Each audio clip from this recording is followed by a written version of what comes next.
पिछले लेक्चर में हम डिस्कस किए थे टाइप ऑफ कार्बन और टाइप ऑफ हाइड्रोजन की। आज हम लोग बात करने वाले हैं एल्काइल ग्रुप के।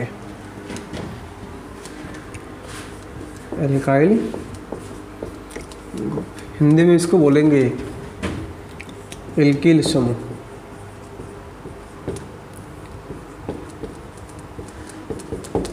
देखिए एल्किल समूह की बात करें हम तो सिंपली जब हम एल्केन से एक हाइड्रोजन को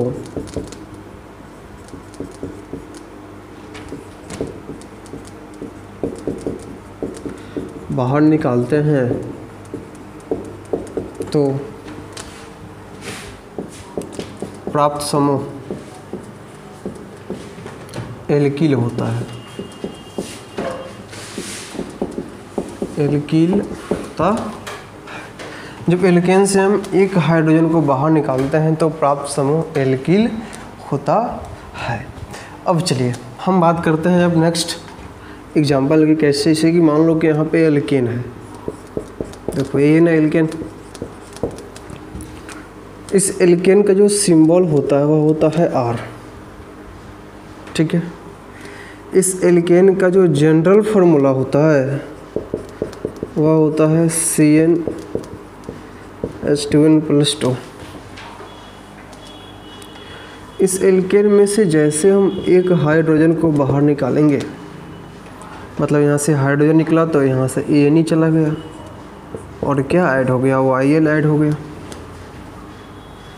तो यह बन जाता है फिर एल्काइल। एल्किल बोलो एल्काइल बोलो एक ही बात है। चलिए और इसको हम बोल देते हैं R'। इसके समान सूत्र की बात करें, यानी कि जनरल फार्मूला की बात करें हम, तो इसका जनरल फार्मूला हो जाएगा CnH2n+2 और यहाँ से -1 एक हाइड्रोजन चला गया तो CnH2n+1, ठीक है। एग्जाम्पल की बात कर लेते हैं,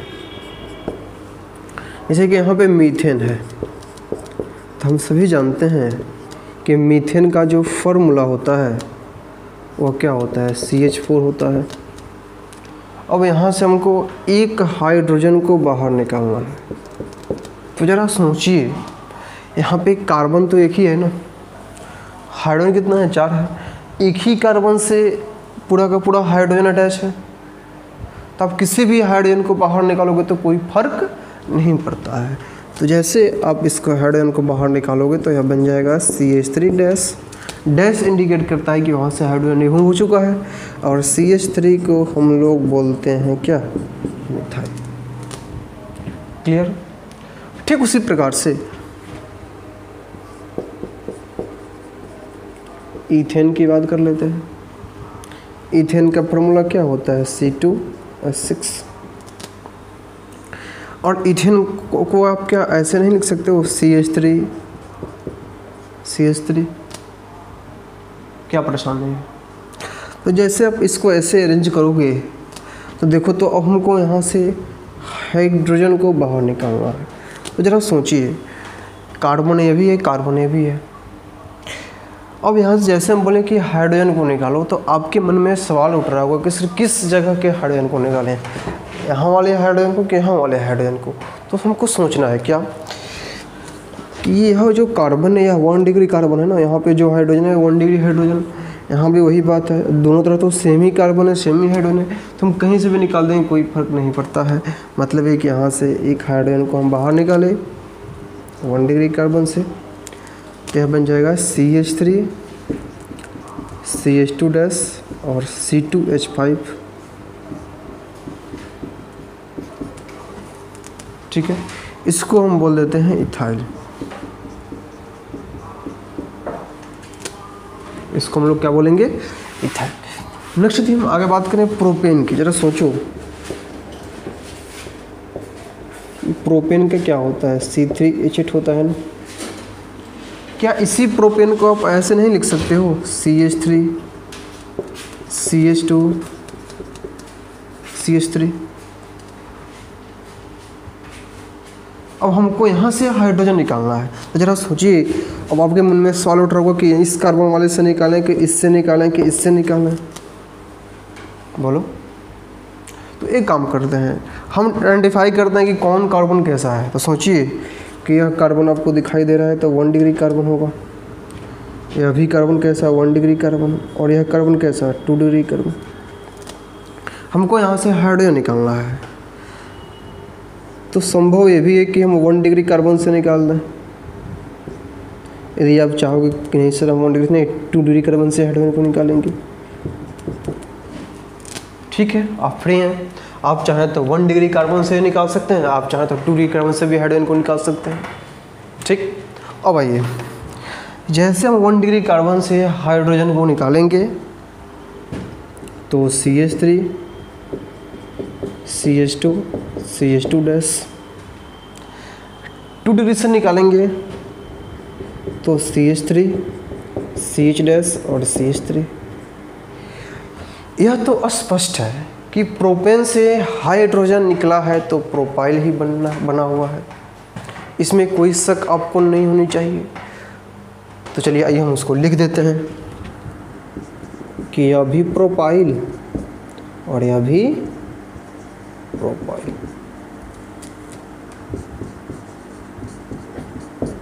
क्लियर?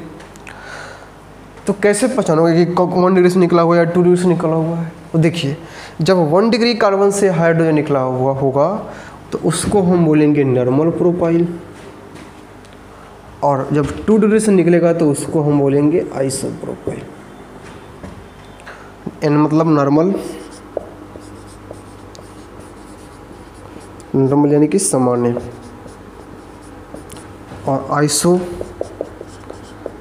को आइसो ही लिखेंगे, बस उसका नेम है, कॉमन नेम है, इसको ध्यान में रखिएगा, ठीक है। इसके मोलिकुलर फार्मूला को अरेंज करोगे तो C3H7 डैश और ये भी हो गया C3H7 डैश। दोनों का मोलिकुलर फार्मूला तो सेम है, बट स्ट्रक्चरल दोनों का अलग अलग है। तो आपसे कोई पूछे कि प्रोपाइल का कितना आइसोमर, ये तो प्रोपाइल ही है ना, जस्ट लाइक। तो ध्यान रखना, यदि आपसे कोई सवाल पूछता है, क्या पूछेगा कि प्रोपाइल का आइसोमर कितना होता है, प्रोपाइल का आइसोमर कितना होता है। मान लो कोई सवाल पूछे तो आंसर क्या हो जाएगा? 2 होता है, 2 आइसोमर। आइसोमर को हिंदी में क्या बोलते हैं, समय पिछले लेक्चर में डिस्कस किए थे इसके बारे में। अब देखो कौन कौन 2, तो एक बोलना नॉर्मल प्रोपाइल, दूसरा क्या हो गया आइसोप्रोपाइल। चलिए, तो अब हम लोग बात करते हैं कि N=4 हो जाए तो क्या बात होगी। तो समझो, जैसे N=4, N मतलब नंबर ऑफ कार्बन, यानी कि कार्बन की संख्या, जैसे कार्बन की संख्या 4 होगी तो हम उसको लिखेंगे CH3 और अच्छे से इसको लिखो C4 और H10, जिसको हम क्या बोलते हैं ब्यूटेन, यही बोलते हैं ना। अब हमको यहाँ से हाइड्रोजन निकालना है, तो सिंपली यदि आप हाइड्रोजन निकालोगे तो ब्यूटाइल ही बनेगा C4H9 डैश। क्लियर? अब यहाँ देखो, ब्यूटेन को याद करो कि ब्यूटेन का भी 2 आइसोमर हो रहा था, एक नॉर्मल ब्यूटेन, एक आइसोब्यूटेन, याद आ रहा है ना, एक नॉर्मल ब्यूटेन और दूसरा आइसोब्यूटेन। नॉर्मल ब्यूटेन की बात करें हम तो इसको हम ऐसे लिखा करते थे CH3 और नीचे आता है इधर ही लिखते हैं CH3 CH2 CH2 CH3, यही है ना। और हमको क्या करना है, यहाँ से हाइड्रोजन को निकालना है। तो सवाल ये रहा कि यहाँ पे तो 4 कार्बन है, किस कार्बन के पास से वाले हाइड्रोजन को निकालें। तो हमको सोचना होगा, क्या सोचना होगा, आप ढूंढो कि कौन सा कार्बन कैसा है। तो आपको पता चलेगा कि यह 1 डिग्री कार्बन है, आपको पता चलेगा कि यह 2 डिग्री कार्बन है, आपको भी दिखाई देगा कि यह भी 2 डिग्री कार्बन है, और यह कैसा है 1 डिग्री कार्बन। तो इसमें टाइप ऑफ कार्बन तो 2 ही हुआ, एक 1 डिग्री एक 2 डिग्री। बट हम कहें कि हाइड्रोजन को निकालो, तो आपके मन में सवाल होगा कि हम कहीं से भी निकाल सकते हैं, 1 डिग्री से भी निकाल सकते हैं, 2 डिग्री निकालते हैं। बिल्कुल सही सवाल है, आप निकालो। तो जैसे आप नॉर्मल ब्यूटेन में 1 डिग्री कार्बन के पास से हाइड्रोजन को निकालोगे तो CH3, CH2, CH2 और CH2 डैश, वो स्पष्ट है कि ब्यूटेन से हाइड्रोजन निकला हुआ है तो ब्यूटाइल तो है ही, बट यह हो गया नॉर्मल ब्यूटाइल, या क्या हो गया नॉर्मल ब्यूटाइल। और फिर जब 2 डिग्री कार्बन से हाइड्रोजन को निकालेंगे तो CH3, CH dash, CH2, CH3, तो इसको हम बोलेंगे सेकेंडरी ब्यूटाइल।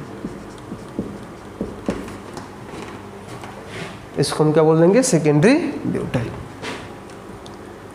SEC का मतलब क्या हुआ, सेकेंडरी यानी कि द्वितीयक, द्वितीयक। अब सवाल ये रहा कि यदि आप नॉर्मल ब्यूटेन से निकाले हो तो ये भी हो सकता है कि एक आइसोब्यूटेन भी तो होता है। चलिए तो इसको देखते हैं हम लोग आइसोब्यूटेन के बारे में, इसको नोट कीजिए तब तक।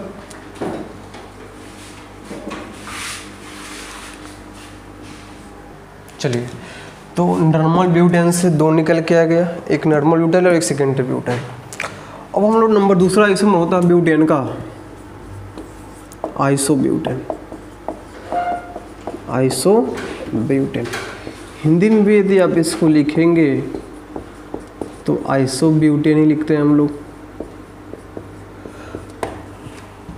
ठीक है। चलिए इसकी बात कर लेते हैं। आइसोब्यूटेन बोले तो CH3, CH3 और CH3, यहाँ से हमको हाइड्रोजन को निकालना है।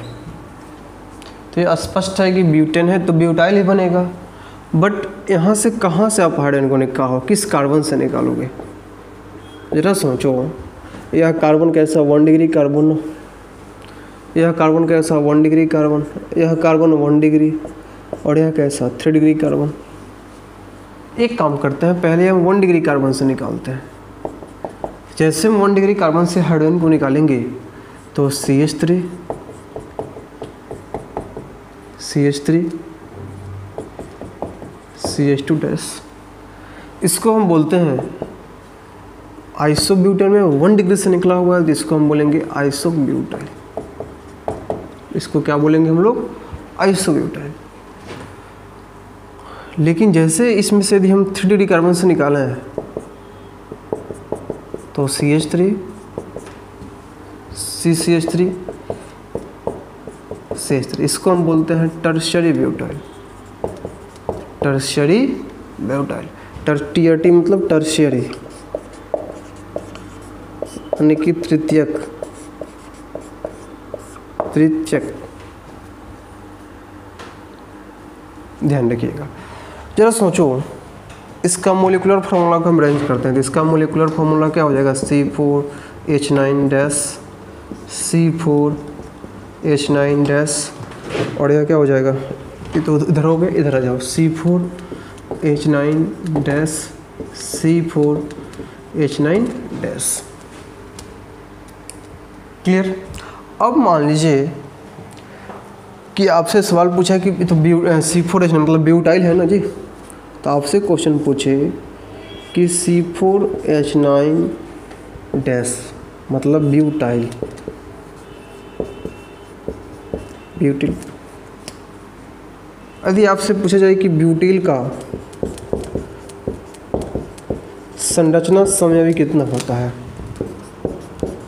संरचना समयावधि कितना होता है, तो इसका आंसर क्या होगा, 4। देखो, एक नॉर्मल ब्यूटाइल C4H9, एक सेकेंडरी ब्यूटाइल C4H9, एक आइसोब्यूटाइल C4H9 और एक टर्शियरी ब्यूटाइल C4H9। तो इसको ध्यान रखिए, इसको नोट कीजिए। फिर हम लोग आगे चलते हैं। नंबर ऑफ कार्बन यदि 5 ले लेते हैं तो क्या होगा, फिर उसको देखने के बाद फिर कुछ क्वेश्चन देखेंगे। चलिए तो हम n इज इक्वल टू 5 यानी कार्बन की संख्या 5 लेने पे क्या कहानी होगा ये देखते हैं। जैसे हम n इज इक्वल टू 5 लेंगे तो एल्कीन के केस में आएगा C5H11, इसको हम बोलते हैं कि आप पेंटेन,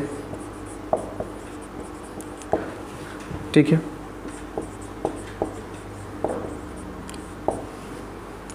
लेकिन हम यहाँ से हाइड्रोजन को निकालेंगे एक, तो C5H11 डैश,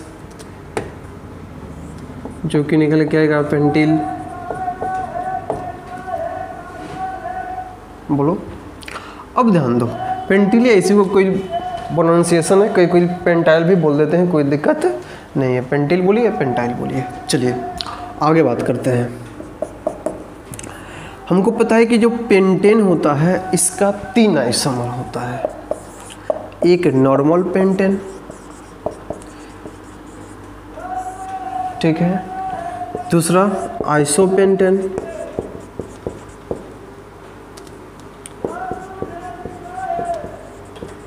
और तीसरा नियोपेंटेन। नियोपेंटेन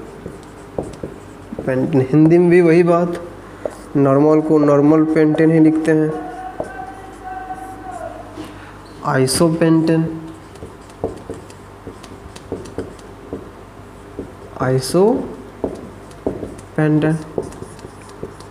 और नियोपेंटेन। हालांकि ये चीज़ हम लोग पिछले लेक्चर में भी डिस्कस कर चुके हैं। चलिए अब हमको इस तीनों में से हाइड्रोजन को निकालना है और क्या बनाना है, पेंटाइल बनाना है। तो आइए एक एक करके हम लोग डिस्कस करते हैं। तो पहले हम बात करेंगे नॉर्मल पेंटेन के।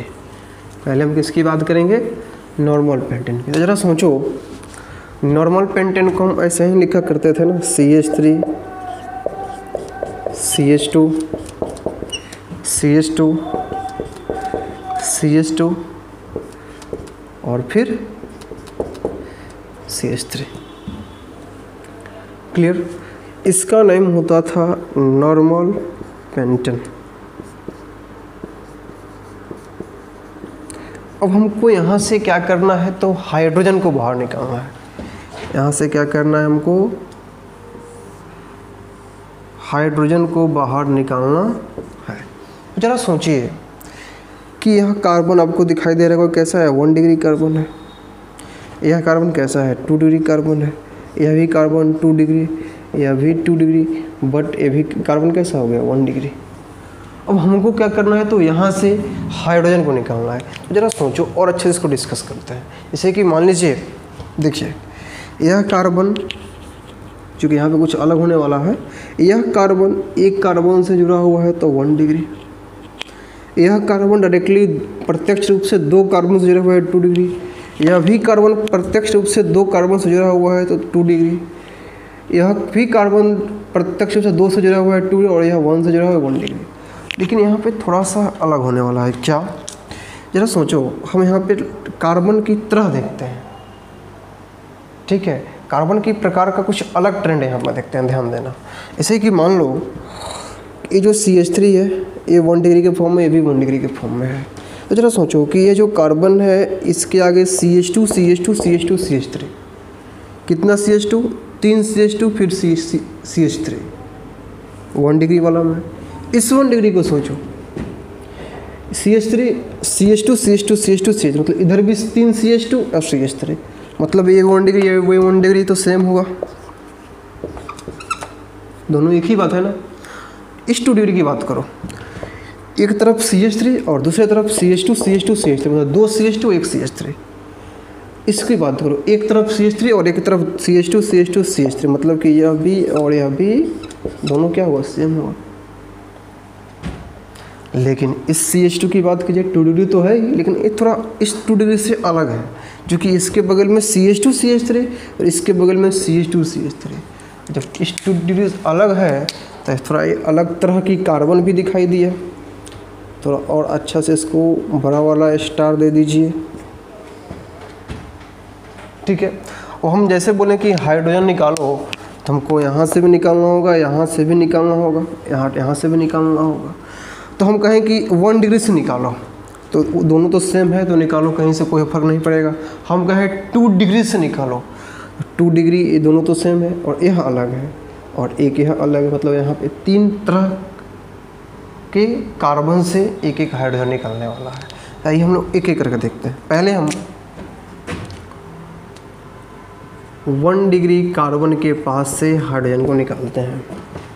तो 1 डिग्री ये भी है, 1 डिग्री ये भी है, कहीं निकालो कोई फर्क नहीं पड़ता। CH3 CH2 CH2 CH2 CH2 dash, यही है ना। इसको नॉर्मली हम बोल दिए नॉर्मल पेंटाइल। क्लियर बात। फिर हम निकालते हैं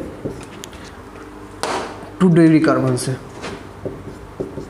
तो CH3, ये 2 डिग्री सेम है ना, तो CH CH2 CH2 CH3, तो इसको हम बोलते हैं सेकेंडरी पेंटाइल।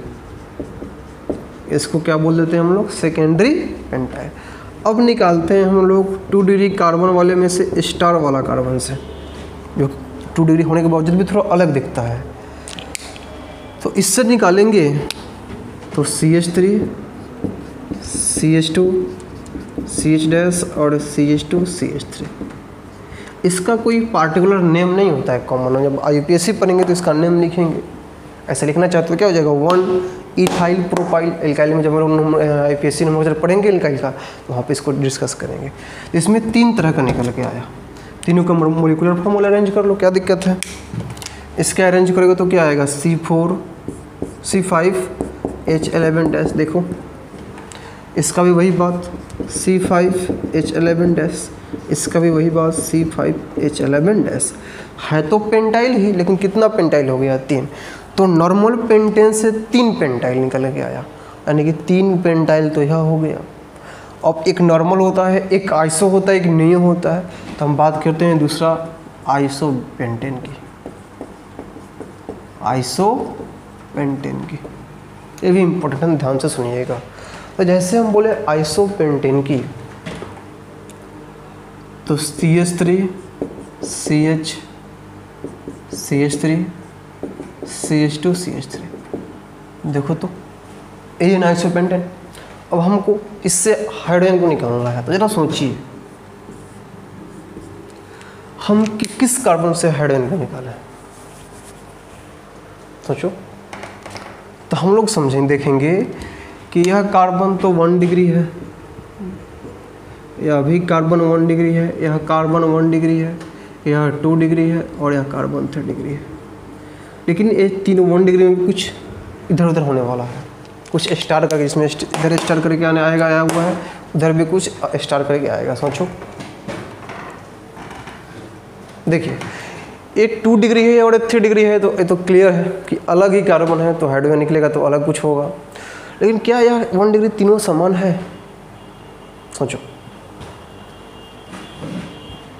देखिए ये 1 डिग्री है, इसके बगल में CH CH2 CH3, इसके 1 डिग्री में CH3, ये तो है ही, CH3 और फिर CH2 CH3।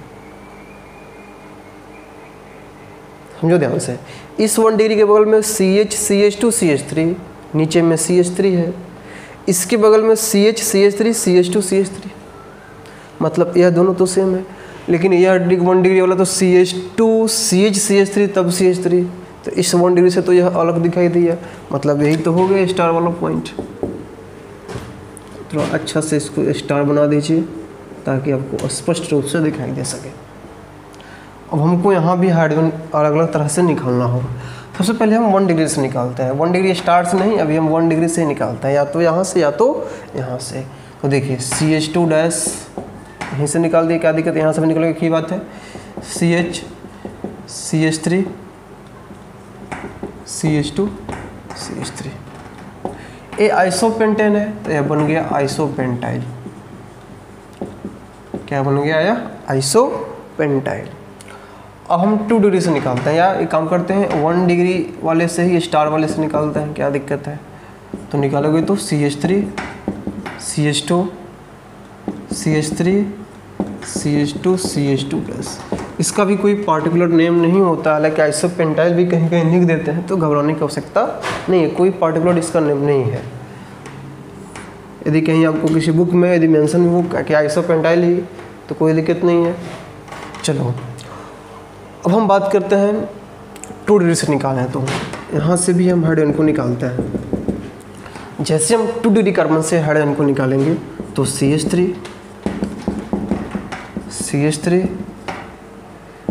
CH डैश और फिर CH3, ठीक है। इसका भी कोई पर्टिकुलर नेम नहीं है, इसको भी IPSC नेम की तरह हम लोग लिखते हैं, ठीक है। IPSC नेम लिखना चाहोगे तो कैसे हो जाएगा 1 2 3, तो 1 पे है 2 पे है तो 1,2 डाई मिथाइल प्रोपाइल, इसका भी कोई पर्टिकुलरली कॉमन नेम नहीं है। आगे बात करते हैं 3 डिग्री कार्बन के। यहाँ से यदि आप हाइड्रोजन को निकालते हो तो आपके पास आएगा CH3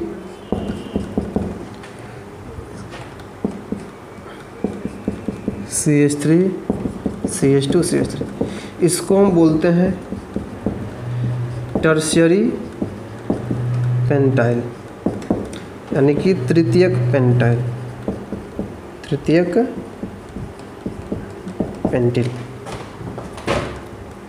देखो तो आइसोपेंटेन से कितना निकल गया है 4, सबका मोलिकुलर फॉर्मूला वही है C5H11 dash C5H11 dash C5H11 dash और C5H11 डैश। पेंटेन का एक और आइसोमर होता था, याद करो 1 2 3, एक होता था neopentane, neopentane CH3 CH3 CH3 और CH3। जरा इसमें देखिए, इसमें तो एक ही प्रकार का है ना 1 डिग्री है, यहाँ तो हाइड्रोजन है नहीं कि यहाँ से निकालोगे। तो जब यहाँ से कहीं से भी आप हाइड्रोजन को निकालते हो तो कोई दिक्कत होने वाला नहीं है। यहाँ से हाइड्रोजन निकला हुआ है, इसको हम बोल देते हैं नियोपेंटाइल, नियोपेंटाइल। इसका भी यदि आप मोलिकुलर फॉर्मूला अरेंज करो C5H11 डैश। जरा सोचो पेंटाइल यही है ना C5H11, ऐसा कितना है? नॉर्मल पेंटाइल तो 3 निकल के आया, 1 2 3 4 5 6 7 8। मतलब है आपसे सवाल पूछा जाए कि पेंटाइल का स्ट्रक्चरल आइसोमर यानी कि संरचना समयावधि कितना है, संरचना समयावधि कितना है, तो आंसर क्या हो जाएगा 8। कौन कौन 1 2 3 4 5 6 7 और 1 8। कोई दिक्कत? चलिए तो इसको नोट कीजिए, फिर इस पे 2-3 क्वेश्चन देख लेते हैं जो कि प्रीवियस ईयर का पूछा हुआ क्वेश्चन है। चलिए तो एक प्रीवियस ईयर का कुछ क्वेश्चन हम लोग देख लेते हैं। पहला क्वेश्चन है एक पूछा हुआ है और एक बार नहीं 2-3 बार पूछ चुका है। देखो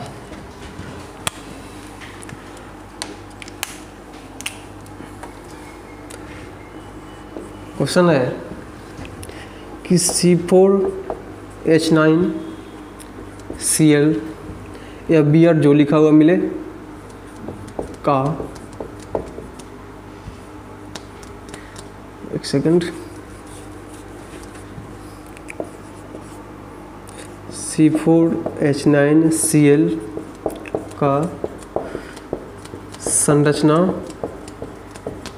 समयावधि कितना होता है। ठीक है, इस सवाल पूछा हुआ है, कई बार पूछा हुआ है, काफ़ी इंपॉर्टेंट भी है, आगे भी पूछने की संभावना है। तो सोचो, देखो तो C4H9Cl है, यह Cl की जगह पे कभी ब्रोमीन दे देगा, कभी Cn दे देगा, तो उसे घबराने की कोई आवश्यकता नहीं है। तो मान लीजिए कि C4H9Cl है, तो पहले आप इस Cl को हटा दो। ठीक है, देखो कैसे सोचते हैं, पहले ये है ना C4, पहले आप क्या कीजिए कि इस Cl को हटा दीजिए, बचेगा क्या, यही ना C4H9, और इसी को हम क्या बोलते हैं, ब्यूटाइल बोलते हैं ना। और उठो कि ब्यूटाइल का संरचना समयावधि कितना होता है, ब्यूटाइल का संरचना समयावधि कितना होता है। तो एक नॉर्मल ब्यूटेन और एक आइसोब्यूटेन। तो ब्यूटेन का होगा ना ब्यूटाइल का, तो normal butyl, secondary butyl, isobutyl और टर्सरी ब्यूटाइल यानी कि तृतीयक ब्यूटाइल। तो सोचो उसकी समयावधि, ब्यूटाइल का संरचना समयावधि कितना हो गया 4, ब्यूटाइल का 4 हो गया, तो C4H9 सेल का भी कितना हो जाएगा 4 हो जाएगा। आप कहोगे सर कैसे, देखो ब्यूटाइल को हम क्या बोलते हैं, C4H9 ही ना, अभी ना बोले ना, इसी को तो ब्यूटाइल बोलते हैं। जरा इसका समयावधि को यहाँ पे ड्रॉ करो, तो नंबर ए ना CH3 CH2 CH2 CH2 dash, इसको हम क्या बोलते थे, नॉर्मल ब्यूटाइल ही बोल रहे थे ना। Number B CH3 CH dash CH2 CH3, इसको हम क्या बोल रहे थे, सेकेंडरी ब्यूटाइल ही ना बोल रहे थे।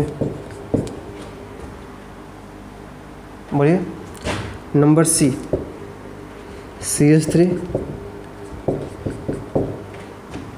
और फिर CH3 फिर CH2 डैश, इसको हम क्या बोल रहे थे, याद कीजिए आइसोब्यूटाइल बोल रहे थे ना। ठीक है। Number D CH3 CH3 CH3 CH3, इसको हम क्या बोल रहे थे, टर्शरी ब्यूटाइल ना। देखिए सबका जो आणविक सूत्र है वह तो यही है ना, C4H9 डैश, इसका भी C4H9 डैश, इसका भी C4H9 डैश और इसका भी C4H9 डैश। देखो तो ब्यूटाइल का कितना निकल के आया, 4 समय भी निकल के आया या नहीं आया, बोलो। तो जब ब्यूटाइल का समय भी 4 हो गया, तो एक काम करो, यहाँ पे Cl है ना, तो जहाँ जहाँ से हाइड्रोजन निकला हुआ है वहाँ Cl जोड़ दो, Cl Cl Cl Cl। अब देखो तो जब इसके साथ Cl है तो इसके साथ भी तो Cl आएगा, इसके साथ भी तो Cl आएगा, इसके साथ भी तो Cl आएगा। अब इसकी संख्या कितनी हो गई 4। तो जब यहाँ से Cl ब्रोमीन को हटा दो, बाकी जो बचा उसका आइसोमर देख लो कितना होता है, निकाल लो और फिर उस पूरे को बोल दो कितना होता है। क्लियर। नाम की बात करते हैं तो नॉर्मल ब्यूटाइल क्लोराइड हो गया या सेकेंडरी ब्यूटाइल क्लोराइड हो गया। हाँ नो डाउट IUPAC नेम इसका अलग होता है, IUPAC पे तो 1 क्लोरो ब्यूटेन होगा, जब हम पढ़ेंगे तो वहाँ डिस्कस करेंगे। इसका हो जाएगा आइसोब्यूटाइल क्लोराइड, हो जाएगा टर्सरी ब्यूटाइल क्लोराइड, ब्रोमीन होगा तो ब्रोमाइड। ठीक है। वैसे यदि इस प्रकार का कहीं भी आपको क्वेश्चन दिखे तो पहले आप उसको निकालो, इस साइड वाले को, ठीक है, उसके बाद तो अरेंज हो ही जाएगा। चलो एक क्वेश्चन और लेते हैं। एक क्वेश्चन है C5H11 ब्रोमीन, C5H11 ब्रोमो यानी कि ब्रोमीन, इसमें पूछ रहा है कि इसका संरचना समयावधि कितना है, संरचना समयावधि की संख्या कितनी है, कितनी है। तो देखो अभी हम क्या बोले, जो बगल में है उससे हमको कोई लेना देना नहीं है। कई बार ऑब्जेक्टिव में पूछ देता है, ध्यान रखिएगा। और कई बार बोलेगा कि पूरे स्ट्रक्चर को ड्रा करो, ठीक है, तो ध्यान रखना इस चीज़ को। हमको इससे मतलब है। देखिए तो ये तो पेंटाइल है ना, दिखाई दे रहा होगा आपको, और पेंटाइल का संरचना समयावधि अभी हम जस्ट इसके पहले डिस्कस किए थे ना, कितना आया था 8, तो इसका भी कितना हो जाएगा 8 ही हो जाएगा। जहाँ जहाँ से हाइड्रो निकला था ब्रोमीन जोड़ दो। चलिए ठीक उसी प्रकार से नेक्स्ट क्वेश्चन C3H7 और क्लोरीन मिला हो, इसमें पूछा जाए कि इसका संरचना समयावधि कितना होता है, इसका संरचना समयावधि कितना होता है। तो सोचो C3H7Cl। तो पहले आप इसको निकालो, C3H7, इससे तो मतलब ही नहीं है हमको। तो याद कीजिए यह प्रोपाइल हो रहा था ना, और प्रोपाइल का कितना आइसोमर हो रहा था, 2। एक नॉर्मल प्रोपाइल, दूसरा आइसो प्रोपाइल, तो इसका भी कितना हो जाएगा, 2 ही हो जाएगा ना। एक नॉर्मल प्रोपाइल क्लोराइड कर दो, एक आइसो प्रोपाइल क्लोराइड कर दो। तो ये रहा आपका क्वेश्चंस। ऐसे क्वेश्चन आपको एग्जाम में पूछे जाते हैं, ठीक है। चलिए तो इसको नोट कर लीजिए। इसके अगले लेक्चर में हम लोग मिलते हैं IUPAC नोमेनक्लेचर, यानी कि IUPAC नामांकन किसका, तो पहले हम लोग देखेंगे एल्केन का, तब देखेंगे एल्काइल का, ठीक है। चलिए तो इसको नोट कीजिए। Thank you.